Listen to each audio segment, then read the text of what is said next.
we've got Cheryl Conklin here, who is one of our 22 co-authors for our book, The Art of Connecting with Nature. Cheryl has a chapter which is called Engage, which I really, I love the chapter because it's actually, and it's chapter 21 in our book, and it's most of our authors tell a story or kind of give us a little journey through their life a little bit and how nature has connected them. And you do that in your story in the first part, but then you go into almost like the hey, get out there and get engaged, do something, connect in, be present. And I love that about that. And then you've also got a chapter 32, which is one of our rites, rituals, ceremonies, practices, which is called tree prayers. And I really enjoyed that as well. How do you connect with trees and letting them be a teacher for you? So thank you so much, Cheryl, for being here. It's so good to have you here as one of our co-authors. Thank you. I am so pleased to be here. And what I'm really hoping, Mark, is that since you might be better in touch with how our readers might want to connect with me, or you take the role of being a reader and ask the questions that you would like to know, as if we had never met each other. Does that sound good? It does sound good. Now, what I'll do is I'll kind of dig in a little bit with things and start off with some questions that are more kind of generic about stuff, because again, we initially did this, launched it almost exactly 5 years ago. So I think June 16th or something like that, or 26th of 2016. So I'm really curious from my own perspective, or from my own interest here, of what for you has changed as far as your connection with nature, or how you experience nature, or how nature has shown up for you in all these 5 years, because life has changed for all of us, right? So I'm curious how things might have changed for you. What's different and what's the same? Well, 5 years ago was really an incredible year for me, in that in August of that year, I started a 2-year program at the Center for Action and Contemplation in Albuquerque, New Mexico, called the Living School of Action and Contemplation. And so the last 5 years has been major deepening of my centering in spiritual practice. And so what that has done in terms of changing my relationship with nature is this sense of being called much more into a prophetic voice. That nature itself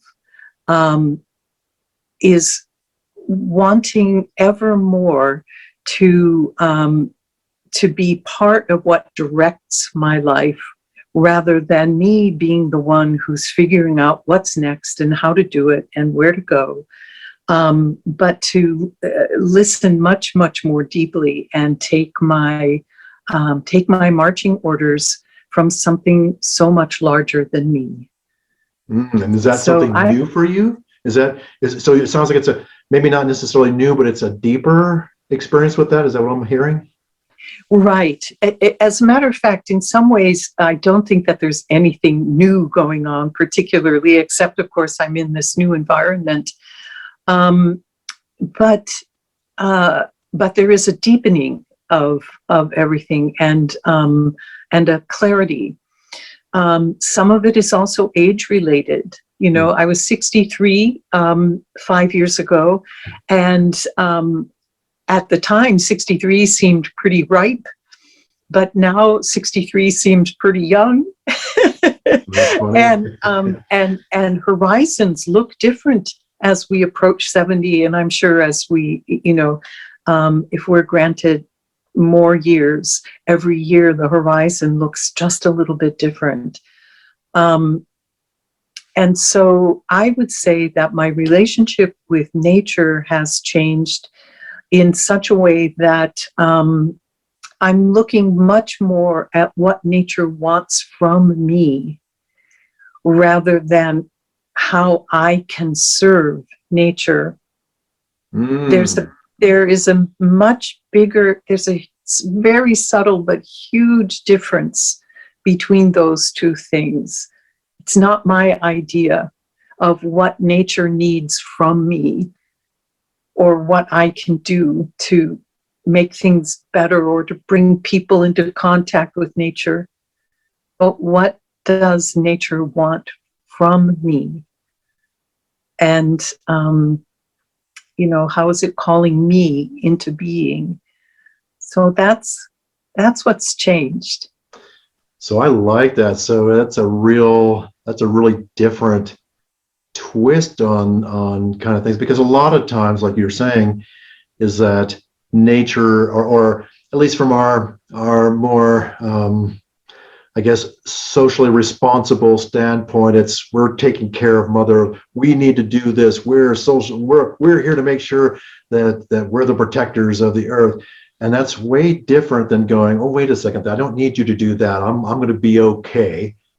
Here's what I need from you. So I'm curious. I love this. I'm curious. So if you're willing to share, what kind of insight, what are you getting downloaded? What's getting shared with you that nature is asking of you? I'm just kind of curious, or what spirit of the divine is asking from you, because that's really a rich, deep well. Well, thank you. And I'm really appreciative of the way that you summarized it or fed it back to me. Because this is so new for my perceptions and my nervous system and everything else, I'm not sure I can exactly answer that question. What I'm aware of is that I find myself, for example, with the concept of gardening. Mm-hmm. I've been a gardener all my life, and I was a professional gardener for 20 years. And there's nothing really very natural about gardening. And as I bring about a garden on this homely little plot of land that I inherited from my mother, I'm aware that what wants to be here is presenting itself to me. Not just the plant list, but where these different things want to be planted. And as I write about the process in my journal, I'm finding that the word community takes the place of garden at least half the time. Because what is being set in place here is a community of beings that involve the elementals, the stone that has become soil, the microorganisms that also make the soil nutrients available to the plants. As I set each plant in place, I become aware of conversations that have started amongst the different plant beings, birds and squirrels and rabbits and all kinds of other critters are coming into the yard that weren't there before. And so basically there's this sense that what's being set in place is a community, and that the community itself is some measure of a reflection of the universe, and emanates from here without my need to shine spotlights on it or even invite people in. There is something about what's happening here that that is taking care of itself in terms of sending its energy forth into the world. So there's one example. And I really like that framework of community, and beyond what we think. It's not just, I mean, usually when we think of a community, we think of community of people or community of species or something like that. But you're talking every living and what we would call, abiotic and biotic element, every living and theoretically non-living, although everything is energy. So in that essence, it is living, and stones can communicate with us if, again, it's for those watching who are non-believers with that, and yet oftentimes like, well, I'm going to follow the Aztecian track because they have this, or the Aboriginal, because they're the way. I mean, if they're saying it, it must be true because they've got something I don't have, and it's true. Well, I guess it isn't true that we don't have it. All of us have access to the divine if we open ourselves to it. And what I'm hearing from what you're sharing is this really beautiful, rich. It's a family of sorts, although family has its own interesting dynamics with it. But you're listening, and you're an integral part of that. You're not separate from it. You're like like you said, the divine is kind of going, all right, Cheryl, over here, here, listen, pay attention. Oh, got it. And when you create that environment, then it invites in a bigger realm of life, right? It's like it's a beacon for life to go, oh, what's that shining over there? I want to be a part of that. Kind of like a Findhorn or a Paralandra. It's one of the other things I'm aware of is that it's a deconstruction of heretofore believed in hierarchies. Over several decades, I've been really working in myself on dismantling this notion that of anthropocentrism. In other words, human-centeredness is so prevalent in our culture. It's so prevalent even in all of our spiritualities. Well, not all of them, of course, but in so much of what we're exposed to in the Western world. The notion that somehow the human person is at the apex of creation, and what is being done with me, for me, in me, is a dismantling of that hierarchy, a deconstruction of it, so that instead the things that are special about being human, I'm mobile, I'm able to go out and gather things into one place. I have this ability to dig holes and do discernment, and all these different things that I have are now placed in service of this non-hierarchical structure, more of a circle. I'm not exactly sure what the center of that circle is that's calling everything in. But I do know that I am just a participant. I'm on the rim. I'm not at the center of this process. That's really interesting. Wow. Yeah. This anthropocentrism, where we humanize everything, nature, Father Sky, Mother Earth, it's all that making all these things with a human face to it. And that's really interesting because so often, when we're doing, well, I should say many people who are doing spiritual work and doing these kind of things, it tends to feel like we're at the center of what's happening, that things are being drawn to us and through us. And this is really a different look at that. I really love that, Cheryl. So I'm curious, you're saying things changed from 5 years ago to now. I know, and you moved locations. So you've moved from Colorado Springs, where I am, to Cedar Rapids, Iowa, which is, I was saying as we started this, that's actually where my three brothers live, or right around that area. So how fascinating is that? And I grew up just I guess east of that by a little bit, by about an hour. So small world with that. So I'm curious, is a change. I'm curious what the change in yourself, what can you identify as like, oh, it was this move that did it, or was it, you know what, it's just been time and I've got more time on my hands, or was it actually, like you said, the training that you were going through? I'm curious what from your perspective was that, maybe that switch that kind of happened, because that's a really different way of looking at things. What's really interesting to me is that this is a really big change that's happened, it sounds like, from 5 years ago.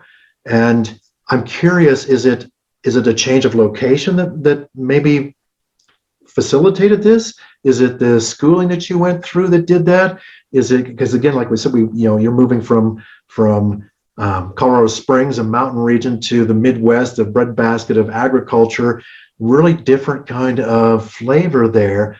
Or was it that as you're aging and maybe being able to still yourself down a bit, not having to do so much, that's what I'm curious if you can, in your being, feel or know when that switch happened from this other place to where we are, to where you are now.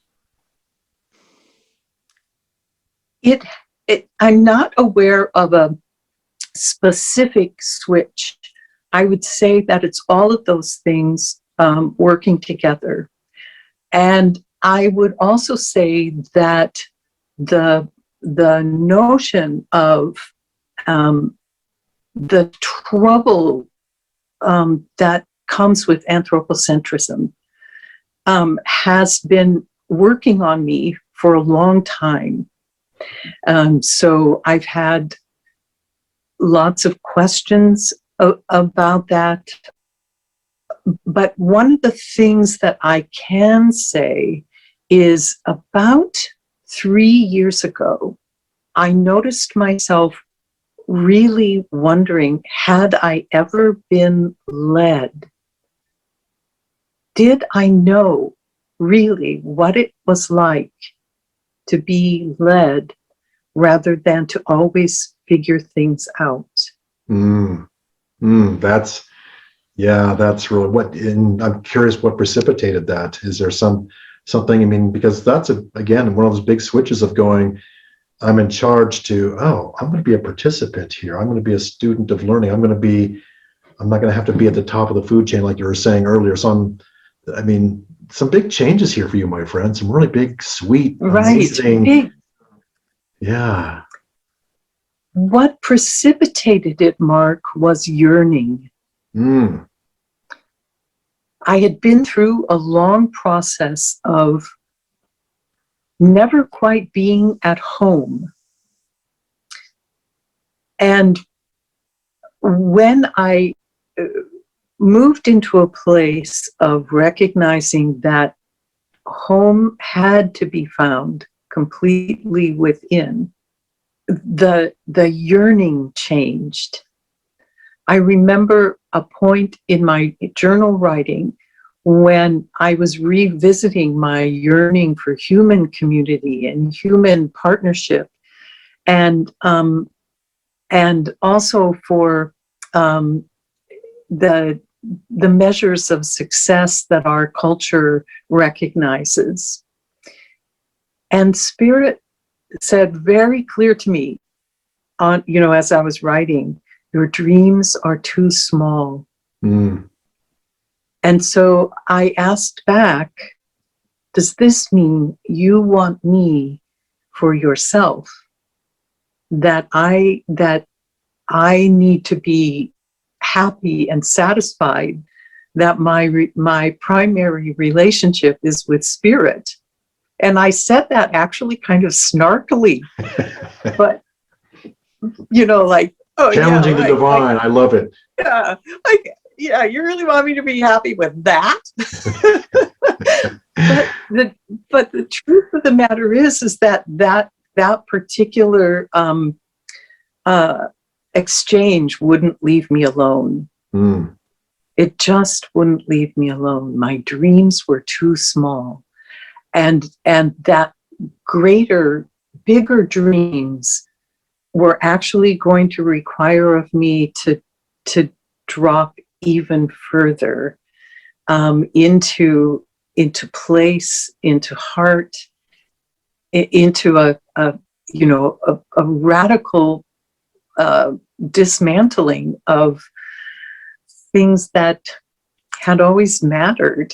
It gets a little hard to sometimes articulate it, but it really was, and then at some point of not being able to let that exchange go, at some point then that became truly my yearning. My yearning was to have that what Teilhard, no, what Thomas Merton calls the point vierge, the virginal point that's in the center of each of us, to have that be the point of connection with any and all things, beings, creatures around me. And the recognition that that's actually, I think, the hardest thing for the human being to do. Even though it should be, in some ways, our most natural thing, it turns out to be the hardest. Yeah, again, when you're talking about it's hard to put things into words. I was having, in my interview yesterday with Sherry Dell, on her chapter, we had this conversation about how challenging it can be to put these exquisite experiences that are so far beyond words, how we can put them when we put them into words, it's always leaving something. There's always something lacking in that. It feels just like flat compared to the multidimensional spectral field that we were operating in. So what I find really fascinating about what you shared there, and it's been my experience too, and I spoke yesterday with Sherry Dell, one of our other co-authors, about this element of not being able to put into words, or words just aren't quite adequate for some of those mystical spiritual experiences that are so vibrant and alive and multidimensional. And then we try to bring them down into the plane of words, and it feels dirty and almost like wrong to put them down there because it's so insignificant compared to what the actual experience was.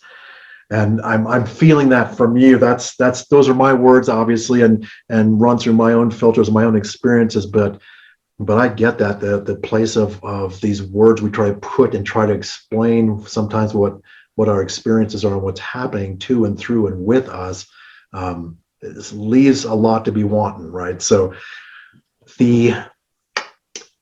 what really stuck out in your last sharing there was that this concept of home. And I find it really interesting that you grew up in Iowa. You moved, I'm guessing from your chapter, you're moving in your early 20s up to the kind of the Canadian border on north of Superior there, and right before just south of the Canadian border, eking out life, communing with and fighting against and struggling with the harshness of nature, right? And it's all its rawness. And then somewhere, I'm not sure how long you went there, and if you moved to Colorado Springs after that, if you went somewhere else, but so you spent some time in Colorado Springs. And what's fascinating is, as we were talking, you're now back in Iowa, actually in the home that was your mother's that you grew up in. Is that true? I lived here for 6 years. Mm-hmm. So this concept of home is really, and it's just like in my mind when you said, you're looking for home and that the home is within, at the same time, you're physically putting yourself back in the location that was home for you. And interestingly enough, I grew up on a farm, like I said, just an hour away from Cedar Rapids there. And I grew up there. It was my grandfather bought the farm. My dad grew up there. I grew up there and then left for college and all of the other glories, whatever you want to call that. But every time it was always home, right? I always went home. And 2 years ago, they sold the property, and I thought it was going to be no big deal. And I was gone away at a spiritual event and got the message that they had just sold the farm, and there was this big like, my home. What do you mean you sold it? I mean, yes, you told me it's coming, and I didn't think it was ever going to happen. And it's this place of home, and I think it's different for each of us. But what I'm hearing is that it's interesting that you're talking about home being within, and you've never really found or located this sense of true home, and now you're physically back to home at your early ages, and you're working on your interior home. So there's, I mean, it's some really beautiful synchronicity. I was going to say coincidences, but there are no coincidences in my world. So some really amazing synchronicities there, Cheryl. So, wow. There definitely are. And the last place I ever thought I would go back to or go on to is Iowa. Absolutely the last place. But there is also something about having made this commitment to be led that when something here started to call me, we often don't realize as human beings that the places that we go recognize us. And I think sometimes our most profound sense of home is when we're someplace where every stone, all the rivers, they all know our name, our true identity. And even though 30 years in Colorado, I learned to love its grandeur, its beauty. I learned to garden in its difficult soils and difficult climate. We truly loved each other, Colorado and I. And I was never rooted there. Mm. It was such a long, if you look at the old system of apprentice, journeyman, and then master, it was a long journeyman period. If I am here to serve this planet, serve this one life that has all these forms, then my apprenticeship was the 20 years in the Northwoods. My journeyman years were in Colorado, where I had to really learn how to come into relationship with something that was utterly foreign. And now those skills that were acquired during those 30 years, and the decentralization of myself in all of that is what is what will be exercised here. And in exactly what way, I don't know. I know that for the moment, it's the creation of this garden. Do I step into, the sustainable agriculture movements? Do I become a naturalist and learn all of my hardwood forest flora and fauna? I really don't know. It requires listening to find out. I don't need to be quick on making a particular decision. But home now is much more centered around what I mentioned earlier, that virginal point, that and that is the platform, so to speak. That's the place to move from. Is from that point inside myself that is actually also in every other stone and tree and shrub and ant and everything else also has that. So to keep on honing those skills and put them into service of this one creation, that seems to be what coming to Iowa is all about. Of all the darn places. Oh my goodness, so funny. Yeah, I actually joke with Ariana about, it's like, where do you want to move? It's like, well, what about Iowa? And it's like, no, we're not going to Iowa. So she tells me, it's like, oh, come on, Field of Dreams, is this heaven? It's Right. like, we say, yes, it is heaven. So, I mean, why not, Iowa? And, so yeah, I get that. That's a funny, I mean, isn't it interesting when we start to listen where we're drawn to then, and what, instead of demanding from, it's a difference between the forceful masculine drive of I'm in charge, I'm dynamic, I'm doing this, or the receptive magnetic kind of pull of the feminine, at least in my perspective, and letting it pull you, or pulling it to you, or maybe both pulling toward each other, which is a really different way of experiencing, and oftentimes much more powerful.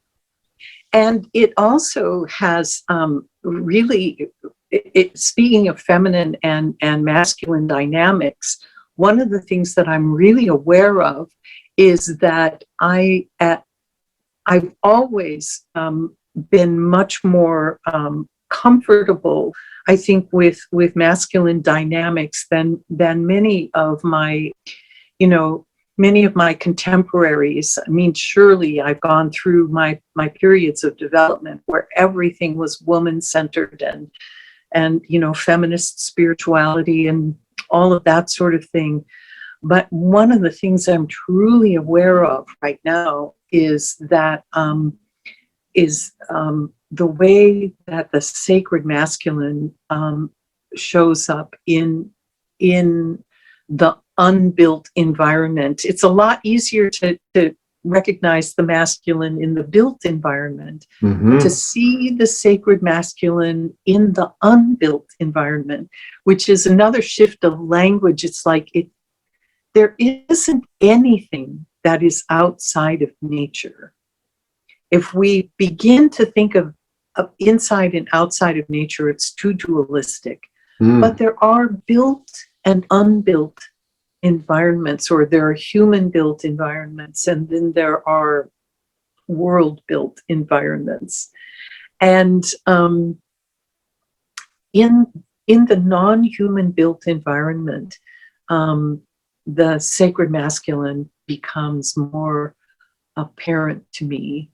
And the first tree that called itself onto this property was an oak, which to me is a very masculine energy, and it was actually even made possible by a gift from a soul brother of mine who lives in Switzerland. So yeah. So now there's this marvelous oak tree, a good almost 20 feet tall, that I was able to purchase from a completely natural in the ground nursery near here, and and so they picked it up and brought it here. That is so awesome. I really love that. So yeah, I'm curious, what you shared about this kind of next phase of life that you've been called into. It seems to be a theme that from some of our more seasoned authors, it really is. It's kind of exciting to listen. And Ariana and I have talked about this ourselves. Our youngest son is just finished a sophomore year in college. And we're close to, within the next couple of years here, of exploring what other things are out there and where we're being called to. And it's like, well, we have the younger phase, the first phase of kind of conquering and dominance and creating our empires and those kind of things. And then for us, we spent a lot of time building family and putting all our energy into family and stability and focusing everything around that, essentially, the whole everything. And I knew for me, when I was 3 or 4 years old, it was really clear. It's like, I will have a family. I will be a good father. I will raise them in a way that they love me and that I love them, and that I want to do that. So there was something on my soul path that was really clear from early on. And now for me, I'm coming to that place like, oh, it's time that is done. I've done my part. I've completed my agreement in the most sacred and holy way that I knew how to do. And now it's this wonder of like, it's almost like this infinite world of possibility, and not to get too caught in, like you're saying, the mental construct, but can I go into my heart? Can I go into my soul? Can I go into that kernel that you're talking about, that holy, sacred, virgin piece of us that is that crystal of divine source within us, that pure essence, and go into that and tap in and go, like a lot of the ways you're talking about there, Cheryl, what's calling from me? What is it asking me to do? Where, instead of me forcing it, can I listen? Can I listen? That turning point from the importance of manifestation, all those things that we, it's like as if that is our sole purpose, to manifest, that now you're recognizing that you have fulfilled some major aspect of your contract, but wow, you've still got a lot of life to lead. Let's hope. Yeah. So that's my goal. But we never know, right? We don't know when our last. As we put more time behind. One of our authors on this book, Scott Olson, good friend of mine, he passed here a couple of years back, and it was like, we don't know when our last day is. We just know that we're all going to join him on the other side, or wherever that ends up being. We're all marching towards that position, and it could happen anytime. And as we age, again, I think it becomes more apparent to us that death is following us, and again, it's paying attention to death and not being afraid of it. For me, it's really making it a friend and observing all the small deaths that happen every day from the Buddhist standpoints. And that way, when you approach those gates, it's like you're not meeting death for the first time. It's an old, wearied, welcome friend that is walked by you side by side, hand in hand, and helped you over certain things and almost pushed you under in certain other ways. And that's a really different way. And so I'm interested in seeing where, for me, that it calls. I'm really excited again about I think one of the gifts that we're giving here, Cheryl, that by talking about this, is that it gives the younger folks who might be reading our book, and who gives them a vision of what's, instead of this vision of, in our culture and in Western culture, of once you get a certain age and you're stopped working, that's your only value in life. You no longer have any value. And our elderly, our wise wisdom keepers, if they've done a good job of taking notes throughout life, when you look through it from this other lens, you go, oh wait, we're entering the unbelievable chapter of who knows what, and we've got all these tools that we've gathered, and we don't have anything to prove, or very little to prove anymore. So we can be the student, we can be in the question, we can, and wow. So I love this ability to talk about, I don't even want to say legacy, but it's almost like a legacy kind of element of, we're leaving this behind, and these videos can help people go, wow, these are the people I want to grow up to be. This is how I want to move through life. There's a model here, right? And here's a pathway of making that happen. Listen and pay attention to the words that come out. Pick up the cues, because what seems simple on the surface has an infinite depth behind them. And that's what I love about the Dalai Lama. A lot of the stuff that he shares is really, on the surface, seemingly very simple, and it has, again, this bottom to it that is infinite, and I love that. So I'm anxious and curious to see how nature keeps whispering to you and talking to you and nudging you and inviting you to be a part of it, and to be a part of the co-creation of what's happening for you. That's really exciting. Thank you. Yeah. So we're kind of coming up on the end of things. I'm just curious, I'm curious why, why you wrote, because you've had lots of nature experiences. I'm curious why you chose your chapter called Engage. What was that? Is there something that's like, when I put the call out, it's like, this is what I've got to write about. I've got to get this out on paper. I mean, sometimes that's the case. Sometimes like I can't, like Sherry Dell yesterday when I spoke with her, she's like, I don't know, there's something about the way the question was asked that opened up this doorway. I mean, it just spilled out of me. So I'm curious for you in your chapter, what was calling you forth to share those kind of episodes in your life? The thing that I was so concerned about at that time is actually summarized by two paragraphs in that essay, and it is suddenly I saw nature all around me. I took special delight in the weeds pushing through cracks in the pavement. They responded to my notice and admiration by lending me their strength, exuberance, and tenacity. We can't all live upstream in the woods or by a lake, but we can all find the wild and renewing spirit of nature beginning wherever we are.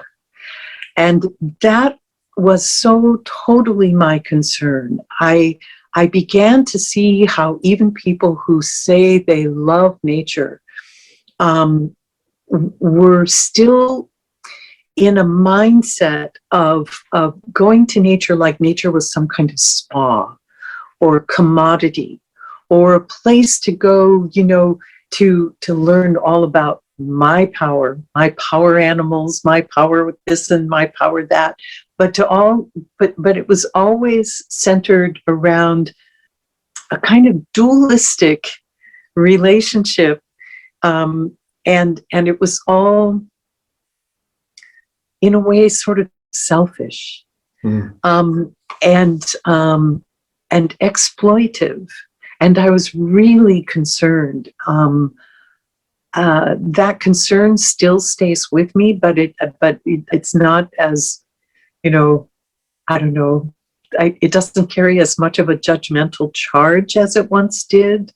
These days, I'm aware of how what we in our culture call the natural world is such a white space. It's a space that people who have faces like you and me think of as their own somehow, or their purview. And that it takes a lot of privilege and a lot of money to have access to nature. And that's something that I would like to dismantle. That we need to be much more aware of right where we are, and bring all those questions and all that questing home. So it comes back to home, doesn't it? Mm-hmm. Yep, it does. Yeah. The answers, there's a point in life, I suppose, where it just seems natural that all the answers are out there. But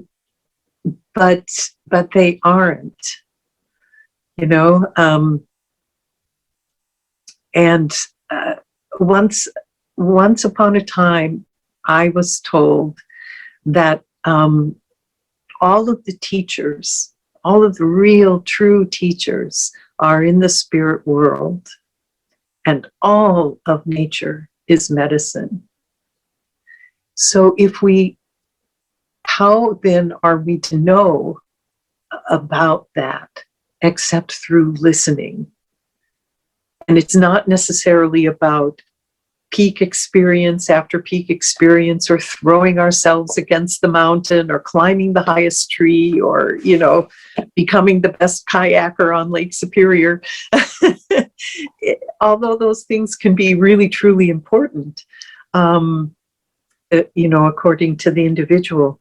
But it's deep listening that is the skill that's required. And I think that's why I wanted to tell that story. That's a great story, and I really love that excerpt that you read there, and how you're talking about, because what it brought up for me is I had that same kind of experience where there was a period of my life where I wasn't able to get out much. I was more in a city environment, and yet I was enthralled by, as you were talking about, like the weeds coming through, and how life itself will just emerge. You give it doesn't even much of a chance. In fact, it looks like it doesn't even have a chance, and it just emerges and takes advantage and is thrilled by what what it gets, or what it, the small little environment that it gets, and to watch it thrive, and to watch plants unfold, and to watch the interaction in a city with, on the street corners and in the places that we think that, again, nature is, you have to go somewhere, right, to it. It's, it's not here. I have to go out to it. And only when I go to it can I do this magic work or do this connecting. And I really, really like, again, bringing it back to home, is that nature, we're never separated from it. Only in our minds, right? Only in our minds. And, learn the trees in your yard, make communion with the plants and in your house, if you've got those, or even with your house itself. It's a living being as well. And so the energy that you feed it feeds you as well. And it's this relationship of, what does home really mean? And it's something it's interesting you're bringing it up, Cheryl, because it's been something that's been rolling in my head for like the last 2 months of coming home. I'm thinking about this book called Coming Home, and talking about how I connect in nature, not out there, but coming home. What does it mean to put roots down, and put roots down, and put roots down, and feel what happens energetically when you put those roots into your place that you're at. And what does that mean, and what does it feel like, and what messages do you get? So I love what you're doing there. And thank you for the gift, because I had no idea. I mean, what's so beautiful about these interviews is I have no idea what's going to happen. And I loved reading all of our stories, because like, oh my gosh, that was so good there, and that was so good there. I forgot about that, and I need to go and practice that. What an interesting way to experience nature and life, and on all these different levels that are like, it's this beauty of we're all coming at it from a different direction. So you're experiencing it one way, which is fairly similar to some degrees as what mine is, but there's a lot of our authors that come at it from a totally different vantage point, and totally different. And that's the beauty. That's why we talk, and I've said this in every one of the interviews, that's the art. That's really the art piece of this. The art of connecting with nature is we're all artisans, right? We're all experiencing this in a different way. What looks like a great painting to you may look like a horrible painting to me. So what's our art that gets us to connect in nature? And we each have our own place. We're each our own spoke on the wheel, and we're not in the center. And we're contributing to this bigger circle, if you will, and connection, and family, and community, and on and on and on. And I love where you're going. I love what you're up to. I love the whispering and planting seeds and making home within. I just love that concept, Cheryl. So it has so been a pleasure having you here, despite some of the technological challenges. And you'll see that on the replay here, is that there were some frozen parts, but we could hear you. I'll include all the parts we can hear you. Just know that I just so appreciate you being here and taking time and to talk with me today, and to share a little bit deeper, a lot bit deeper actually, parts of who you are, and kind of where you came from, and where the journey that you're on now. And it's just so rich and wonderful, and I've just enjoyed this so much. And I too have thoroughly enjoyed this conversation. I really appreciate your enthusiasm, and where you're going with your life, and the consciousness with which you are exploring, and the enthusiasm. And I would also say that I appreciate the way you facilitated drawing me out, which is not always the easiest thing to do. And let me posit something that has been really useful for me, and hopefully it will be useful for you as you go forward as well. And that is what happens or what would happen if each time you are drawn to initiate something, that instead of making an outward motion at the start, that you anchor it first, that you put down roots first, take a cue from a seed, because when it sprouts, the first thing it does is put down a root. Yeah, good And metaphor. Good point. I like that. right. It's one of those amazing things also that, I mean, from the plant world alone, but from, from our cousins, the trees, that the importance of anchoring first and then going into motion or radiating out.